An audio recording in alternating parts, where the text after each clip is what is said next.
Salut à tous. Alors aujourd'hui, nous nous trouvons en Savoie et je vais vous faire découvrir le fort Mont-Gilbert. Pour arriver jusqu'à ce fort, nous avons dû chaîner un peu les bestiaux, on va dire, car il y a quand même pas mal de neige et c'était 1000 mètres de dénivelé qui nous attendaient. On avait même plutôt de la glace que de la neige. Nous sommes partis d'Aiguebelle, donc c'est environ 320 mètres d'altitude, pour aller au fort de Mont-Gilbert, qui est à 1370 mètres. Après avoir traversé une belle forêt où les arbres étaient quand même assez hauts, et quelques passages escarpés où il y avait même un peu de glace, d'où l'utilité des crampons et non des raquettes. Après, quand je dis escarpé, ça allait encore quand même. Enfin bref, puisque ça y est, nous sommes au fort Mont-Gilbert. Donc je peux déjà commencer par vous dire que les dates de construction de ce fort étaient de 1877 à 1883. Le premier projet prévoyait de construire le fort sur la crête, au niveau des rochers de Foyatier, à 1458 mètres d'altitude, mais la roche minée a obligé de construire le fort un peu plus bas, à côté de l'ancien lac de Mont-Gilbert, à 1370 mètres d'altitude. D'où l'aménagement d'une série de batteries annexes de Foyatet, de Sainte-Lucie, de la Tête-Lasse, de Roquebrune et des Plachaux, placés sur la crête des Heurtières pour pouvoir tirer sur la vallée et sur le col du Grand Cucheron.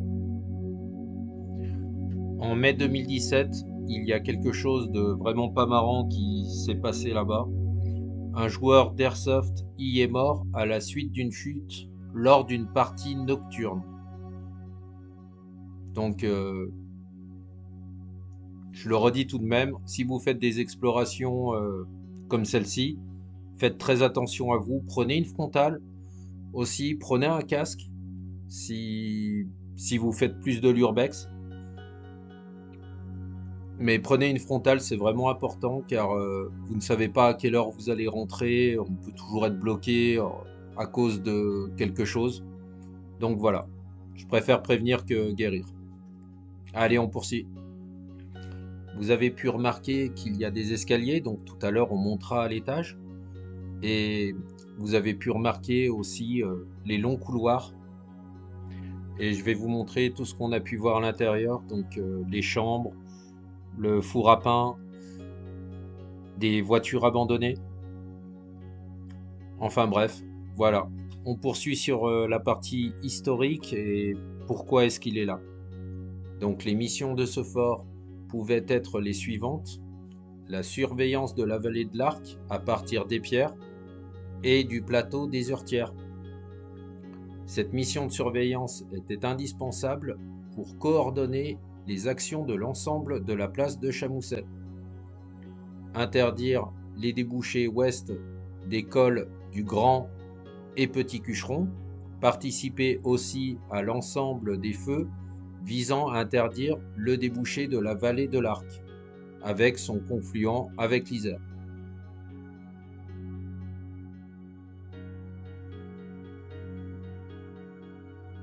Hop, voilà, là c'est mieux avec un peu de lumière. Il faut savoir que ce fort a été construit après le rattachement de la Savoie à la France en 1860. Ce fort comprend une partie centrale, une batterie détachée, qui est la batterie des Plachaux au sud-ouest du fort, à environ 2 km, et les batteries légères à l'est du fort, sur la ligne de crête dominant le plateau des Heurtières. Voilà, on a même une voiture abandonnée qui a dû prendre quelques balles.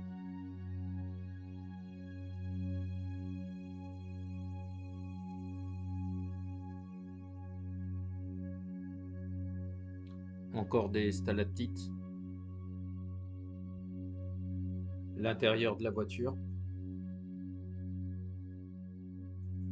Donc, pour sa description, on a un fort de deuxième génération, de forme presque triangulaire, dont la base est brisée en 4 fronts.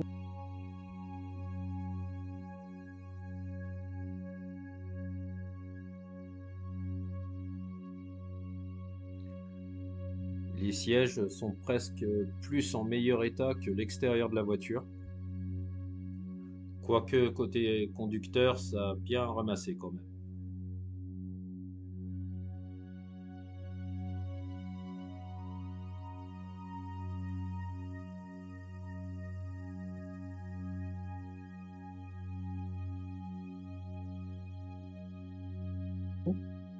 La garnison prévue était de 749 hommes et 25 pièces, dont 4 mortiers et 4 pièces de flanquement.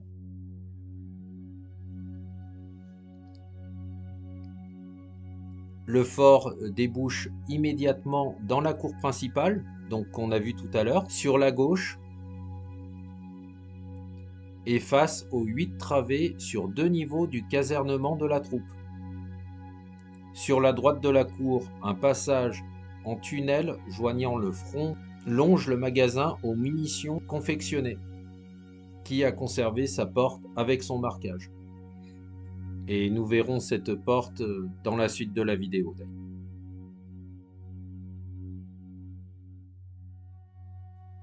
Encore des impacts de balles qu'on peut voir dans le mur là au fond.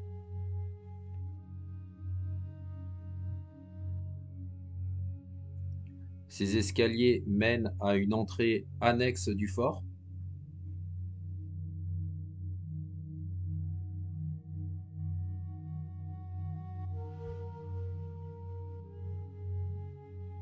Nous avons aussi le poste de communication optique qui servait à communiquer entre les forts, surtout celui de Montperché apparemment.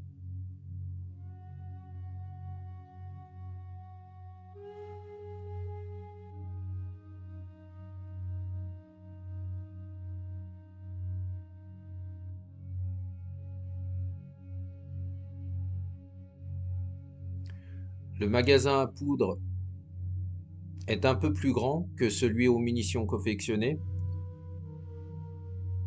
et est établi le long des 3 dernières chambres de droite, par-delà leur couloir de circulation.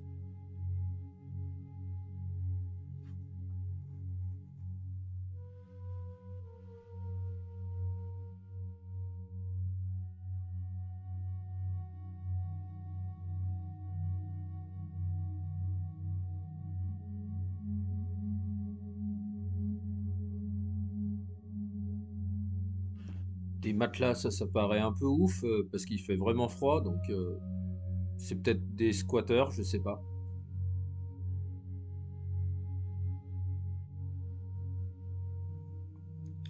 Encore un petit peu d'histoire. Donc, comme je l'ai dit tout à l'heure, après le rattachement définitif de la Savoie à la France en 1860 et aussi de la défaite de 1870 dans la guerre contre la Prusse, l'état-major français était préoccupé de la défense des Alpes. La confiance à l'égard des Transalpins semblait ne pas régner.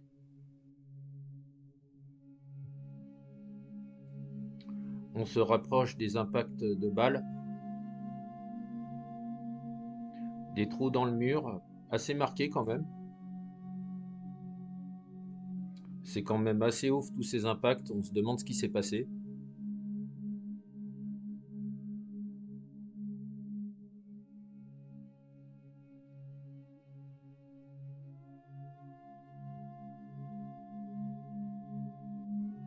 On dirait un conduit d'aération.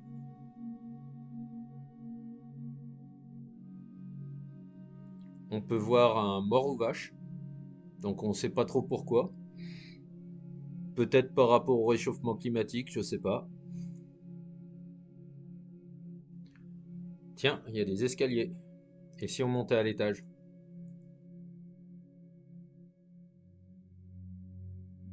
Attends, je regarde quand même l'état dessous pour que ça soit pas dangereux, que ça s'écroule pas. On sait jamais.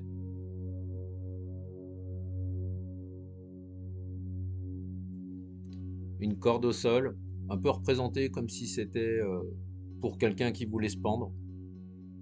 Enfin, c'est une interprétation, hein. Rien de plus.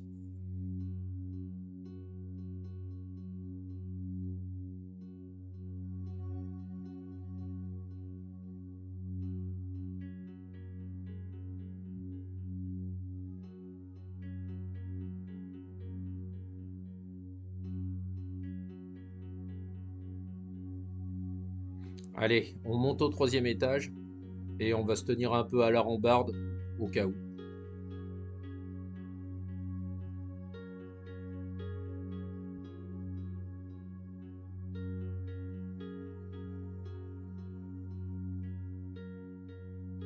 Beaucoup de gravats sur les escaliers, c'est pas forcément évident, faut pas glisser.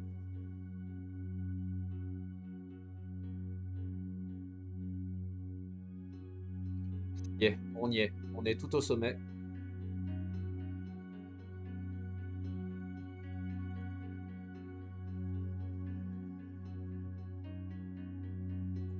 Voilà, ça c'est les évacuations de ce qu'on a pu voir tout à l'heure, ça doit être relié ensemble. Je peux vous dire aussi que le général Céré de Rivière, ancien directeur du génie à Nice et à Lyon, voit aboutir les idées qu'il prenait. Les Alpes étaient une barrière naturelle, surtout en hiver. Il fallait se borner à barrer les deux grandes voies de circulation que sont la Tarentaise et la Maurienne, surtout à leur débouché, Je pense que ça doit être pour Cléchamp. Albertville et Chamousset. La création de deux groupes fortifiés a donc été décidée.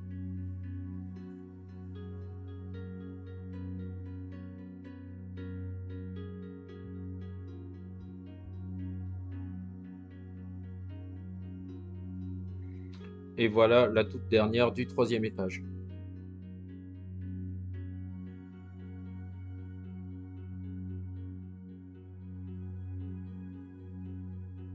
Le fort de Montgilbert devint aussi un point d'appui pour la protection d'un ensemble de petits ouvrages qui visent surtout à interdire le passage des cols du Grand et du Petit Cucheron, ainsi que la ligne de crête qui s'étend de ces cols au Golay et à Montgilbert. Là, on découvre maintenant le four à pain du fort.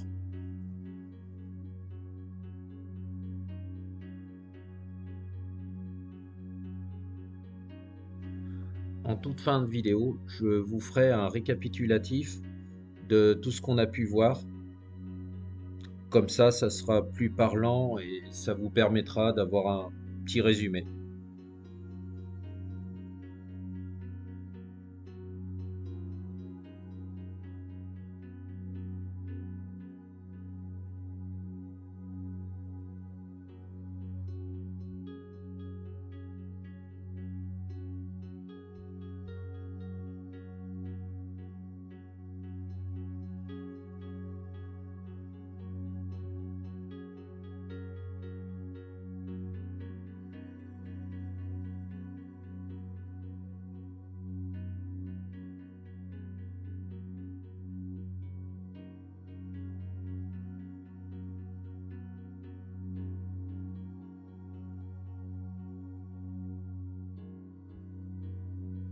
Beaucoup de pneus, il y en a de partout.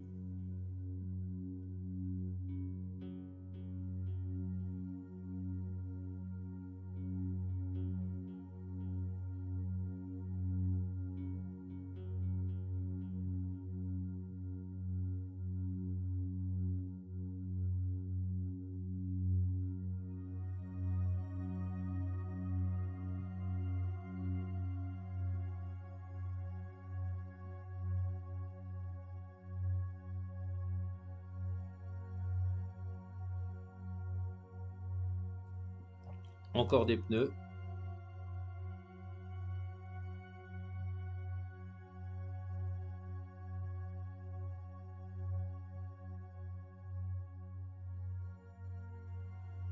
Ça, c'est intéressant aussi. On a le magasin de réserve des munitions.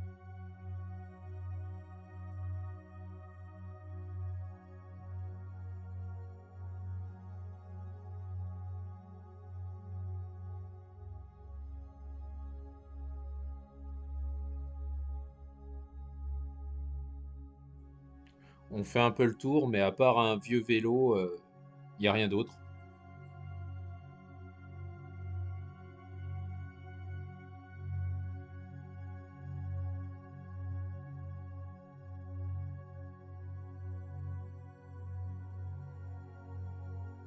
une quantité impressionnante de vieux pneus.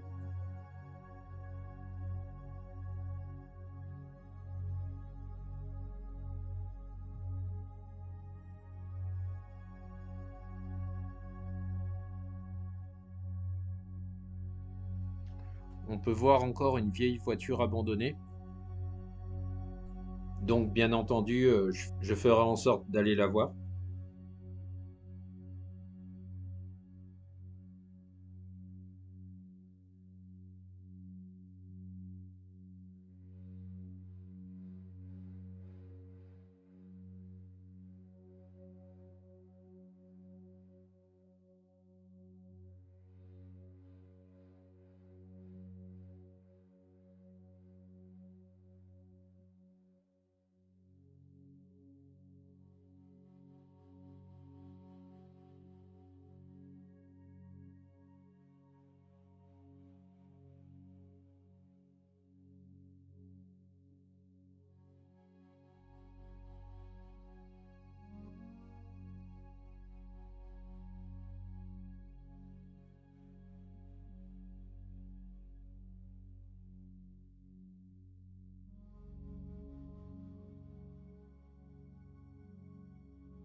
Encore un squat et des bureaux. C'est assez bizarre.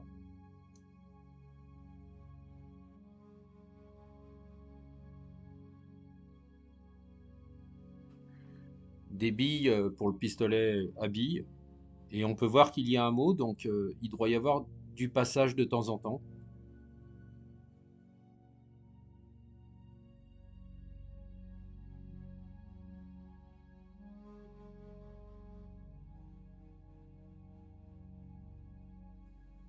On peut apercevoir là où on était tout à l'heure dans la cour intérieure du fort.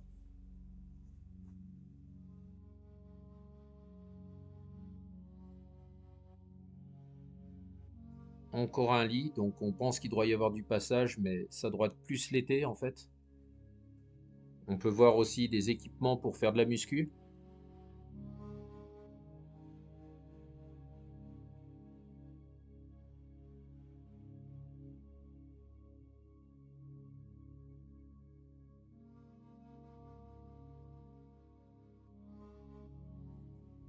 Un livre de Mickey Colorama, donc ça a l'air d'être assez vieux quand même.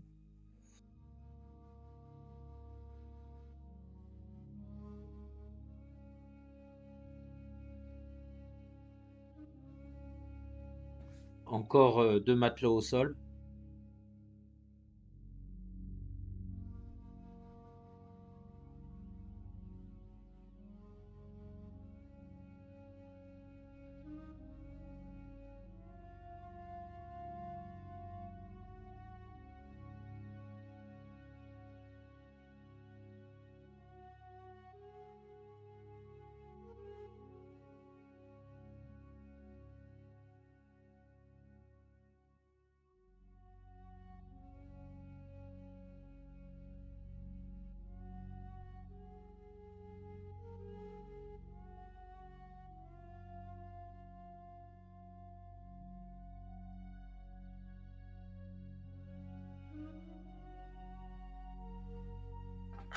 Une grande salle avec beaucoup de bordel.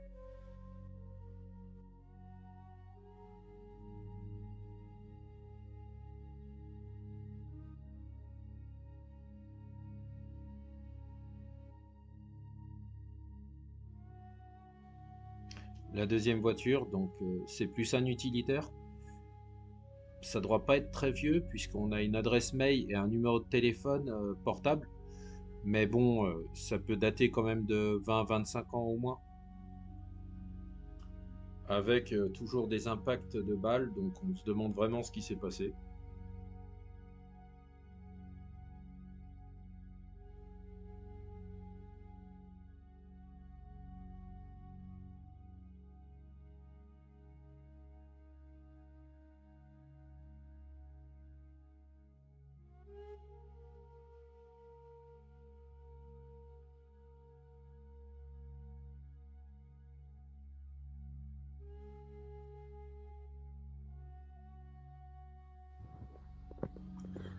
Dernier petit 360 avant de partir.